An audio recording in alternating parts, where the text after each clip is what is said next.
वालेकुम सामीन 8 रबीउल अव्वल की तारीख शुरू हो चुकी है। 21 अगस्त है। ख़बर का उन्वान है 6 घंटे बाद पुलिस झुक गई है और एफआईआर दर्ज हो गई है। कांग्रेस लीडर राहुल गांधी आज जुमे के दिन दिल्ली के पार्लियामेंट स्ट्रीट पुलिस थाना पहुंचे। वो जंतर मंतर पर काकरोच जनता पार्टी के एहतजाज के दौरान पैलेट गन के इस्तेमाल को लेकर डीसीपी के दफ्तर भी गए थे। वहीं राहुल गांधी एफआईआर दर्ज कराने का मुतालबा करते हुए धरने पर बैठ गए थे और ये कहा था कि जब तक मुकदमा दर्ज नहीं होगा वापस नहीं जाएंगे। बहरहाल इसमें पुलिस ने पैलेट गन केस में एफआईआर दर्ज की है। आईपीसी की दफ़ा 118 और 125 के तहत मुकदमा दर्ज किया गया है।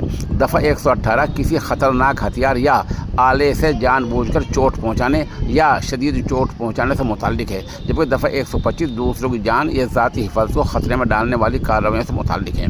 राहुल गांधी ने कहा कि इंसाफ की तरफ पहला कदम है। लोकसभा में अपोजिशन रहनुमा और कांग्रेस के रुकन पार्लियामेंट राहुल गांधी ने कहा था कि पैलेट गन केस में एफआईआर का इंदिराज इंसाफ की तरफ पहला कदम है। उन्होंने कहा कि नौजवान को गोली मारे हुए 1 महीना हो गया है और इसके जिस्म में अभी तक छर्रे लगे हुए हैं। राहुल गांधी के मुताबिक नौजवान के आंख में 3 छर्रे लगे हैं जिससे वो अंधा हो गया है, जबकि 3 या 4 छर्रे उसके दिल के करीब लगे हैं। राहुल गांधी ने कहा कि नौजवान के साथ संगीन जुल्म हुआ है और उसे एफआईआर दर्ज कराने के लिए तकरीबन 8 घंटे का इंतजार करना पड़ा। कांग्रेस पार्टी ने सवाल किया था कि तालिब इल्म पर पैलेट गन चलाने का हुक्म किसने दिया।